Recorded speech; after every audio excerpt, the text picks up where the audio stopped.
Hello everyone, welcome back to another video. Today we're going to be walking to Durham from Croxdale, the scenic route. We've started off in the where you park on the little stretch. We're going to cross over the bridge, head towards the Black Gates. Hope you enjoy the video. Let's go. Right, we're going to be starting off heading through the gates. Most of the time these gates are shut, so you will have to go through the side gate.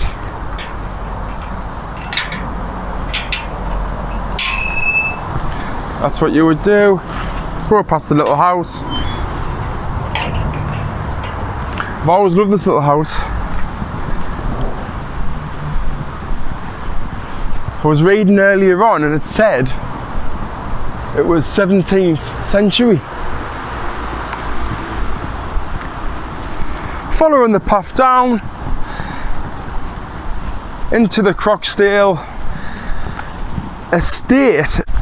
The walk today will consist of walking around the Croxdale area, and then we'll be passing through Shincliff, and I've wrote down a few little history spots on the way so I can let you know some of the buildings, what happened, then the history behind them. Then we're going to go into Durham and just gonna have a little walk about, and then just come back to the car. You may have noticed today I'm by myself. We haven't got Ruby, and it's because Ruby's getting an operation next week. There's something wrong with her womb. She's got an infection in the womb. So she's booked in on Monday. So I hope you're all thinking about her, because I will be. Feels weird her not being here. By myself today. It's been a rough 2 weeks, so this is what I need. Like I was saying in some of my other videos, when you do feel like the world's getting on top of your shoulders, get your set out, and it will make you feel better. You'll come to the end of the path. Now you want to be going over the Cowgrid area. You don't want to be turning right to that big house over there, because that's all private. Over the Cowgrid, then you're going to pass a little bridge with a lovely little stream going underneath.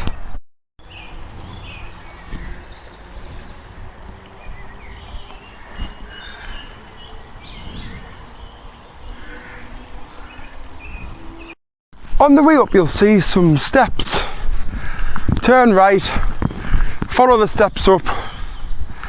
I'm going to go all the way up the hill until we're going to get to the first big estate. So the first big building you're going to see is, I think it's called Croxdale Hall. And some of the history behind this, it was used in World War II between 1940 and 1945 as a nursing home, so the wounded would come here to heal.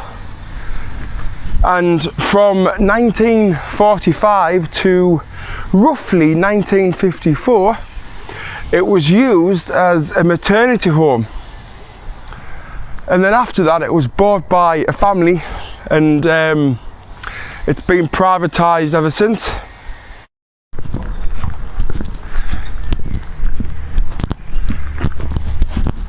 Lots of history around the area.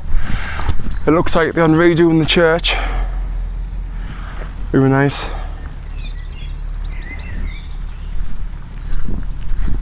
So as you can see, we're going left here, and we're going to continue up past Granary House,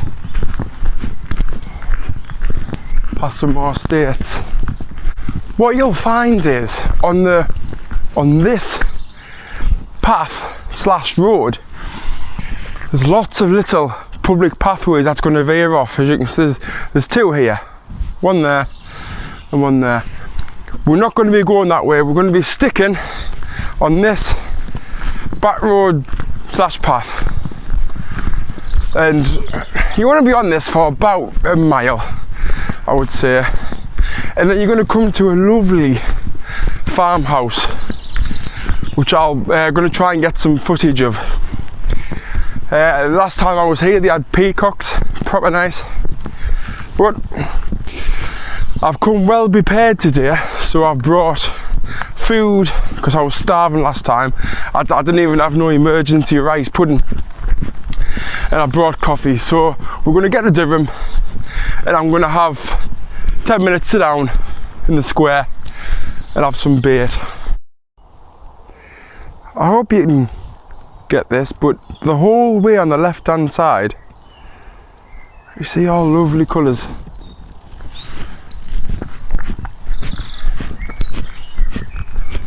It's magic, this walk. So again you're going to walk past some estates.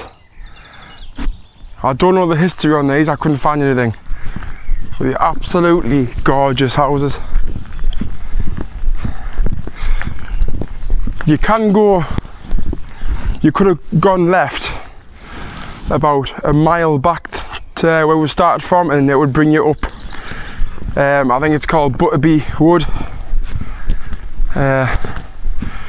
So I suppose if you don't want to go to Durham, which is that way, you could just head back down, and that could be a circular walk for you if you wish, but we're going to Durham. Right, we're coming up to High Butterwick Farm. I can't see no peacocks yet, but I can certainly hear them. There's one of the peacocks. Lovely. Right, so we'll be walking round. Now, you're not going to go that way. Going to be taking the left. And as you can see on the sign, public footpath to Shincliff Hall, and that's where we're going. Right, so the bit when you turn around the corner, this is called the slidings. And it wouldn't surprise me if someone's named that, because there's that many people slipped on the arse. The slidings. It does get really boggy down here, so you want to be careful. We've had 2 days of rain. This is what it's like for quite a long way down. There is steps. Yeah, so you'll get down to the River Weir, and on the right you have Shincliff Wood. And then if we continue on this path, we'll end up at Shincliff Hall, and I will show you around there. You can't go round here because you've come down from the slidings and you can't go left, so you've got no choice to follow the river downstream anyway. So you can't go wrong there. It is a very simple walk, that bit. Further on in the walk, it does get kind of complicated where to go. You have to know exactly where to go, you can't just guess. Me and my mate came that way once and we took a wrong turn. But I'll show you, don't worry. You have 2 options on this bit. You can go left, which will keep you next to the River Weir, or you can go keep on the same path which veers off to the right. We're going to take this way. It's just because there's more things to look at this way, more sounds. And Shincliff Hall is just round this corner. Right, as you can see, we're just walking past Shincliff Hall. It's quite a big estate, and that's what it looks like. There's a little tiny sign on the wall, but yeah, we're going to just continue on up the path. Yeah, there's quite a lot of signs explaining this is Shincliff Hall and the grounds, and they've made it perfectly clear that trespassers will be prosecuted. So I wouldn't go inside without any permission anyway. But yeah, we're going to continue on this little path now to Shincliff itself. So when you get past the garden centre, just be careful, it's really busy. Keep left, follow the road down. then we're going to get to Shincliff Bridge. Okay, at the end of Shincliff, you're going to get to the A177. You'll also see a pub called the Rose Tree. We're going to turn left at the end of that junction there, and then we're going to cross over the road right. And it looks like just before the bridge, that's where the entrance is to the next path. Here we are, this is what it's going to look like. And this path, which is on the left of the River Weir, this is going to take you into the heart of Durham.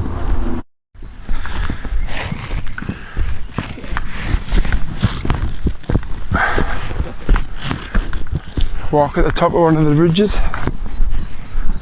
This is the view you get.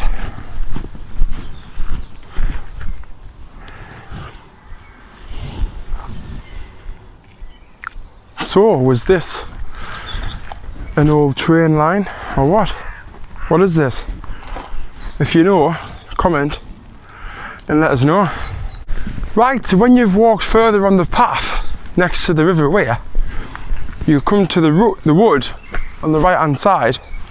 That's called Pre-Law Wood, and that'll veer off to other little parts of Durham, but we're not going that way.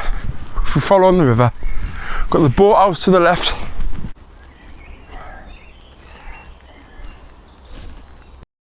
Right guys, we're halfway around the walk right now. This is the bridge, which is the halfway mark.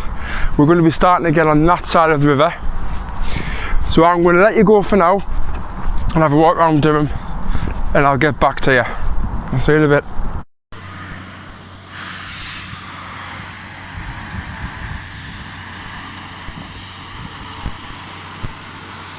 Right, so we've come off the River Weir now.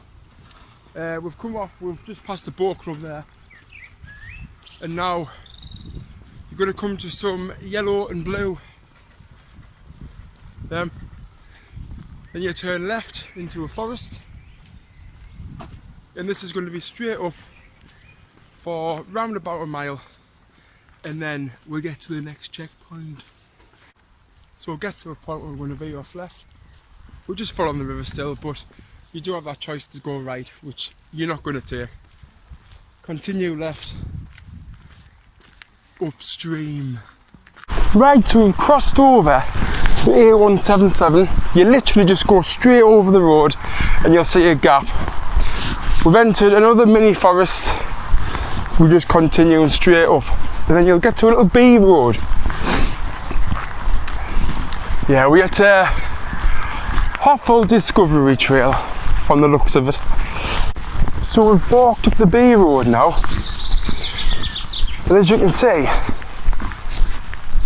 green sign public path, you've got a letterbox there, and that's the way we're going to be going up.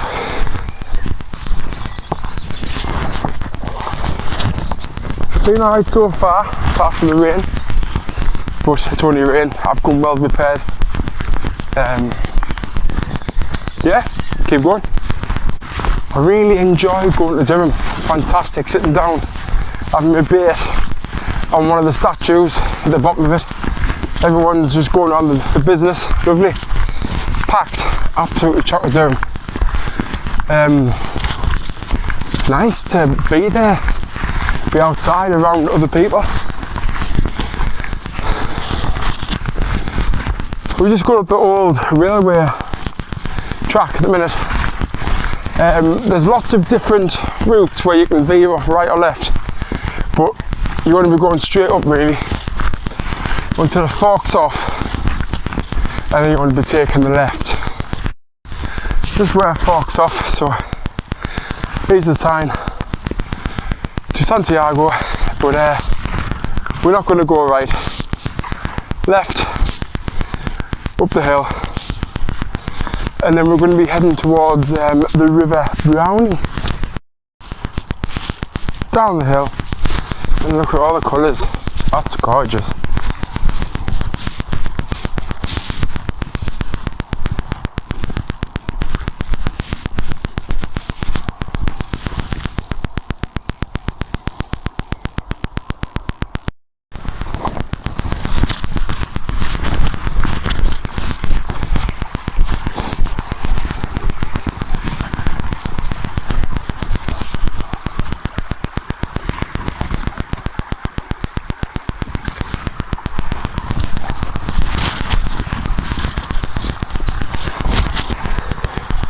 Right, we had Gary's Wood up that way. We've just come through Low Burn Hall. This gives you all the routes, where to go, pointers, start to finish. And you've also got an explore further information sign.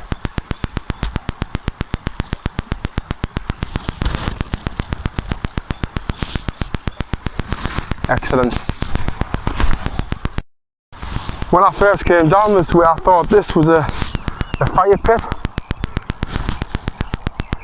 but it's supposed to represent a fossil. Funny, from a distance it looks like a fire pit. Right, we're going to go and head up towards the Wicker Man. I've already shown you that in one of my videos, but we'll go up there again. Just in case you don't know, we've come up the hill. If you do want to see the Wicker Man, you need to head right. You've got the River Brownie left. If you head right, that'll take you up to the Wicker Man. There's no actually sign there saying Wicker Man that way, so I'm presuming that some people might not know about that. We're at the Wicker Man. There he is.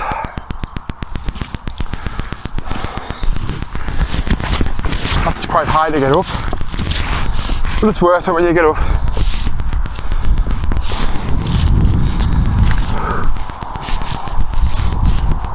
That view, gorgeous.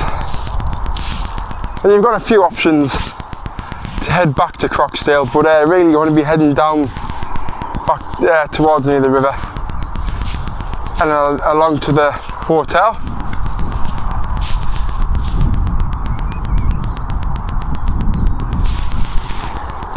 The weather needs to make its mind up. Doesn't know whether it's going to start lashing down again or just be nice. So when you come down from the Wicker Man, you're going to be walking past a B&B. There is public path signs there. There is private signs that said keep left, and they've made like a little path for you to walk around. Lovely place though. Look really posh. But we're just heading up there, this little road now, and then we're going to go back into the fields. There's a little hut, which I'll try and show you. I don't know if we've passed it yet, but we'll have a look. So we're in the hut. You've got a poster here of all the birds you might be able to see, and if you bring some chalk, you can write down the things that you've seen on the chalkboard. I can't see no chalk around here, so bring your own. Yeah, this is what you're going to see. So, if you've got one of them good cameras with the big lens, I'm sure you're bound to see something.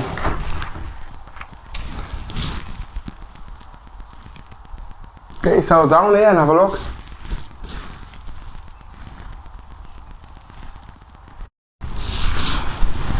We're not far from the A167 now, where we have to cross over the road, but it's not been the same this walk today without Ruby. Although I do like going out by myself occasionally, it's nice to have your dog there.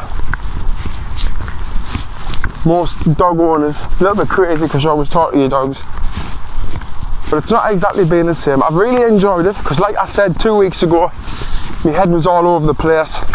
It's been a rough 2 weeks, and as I've said in other videos, the best thing to do when your head isn't in the right place is remove yourself from that situation and do what makes yourself feel good. That's why I've come out today.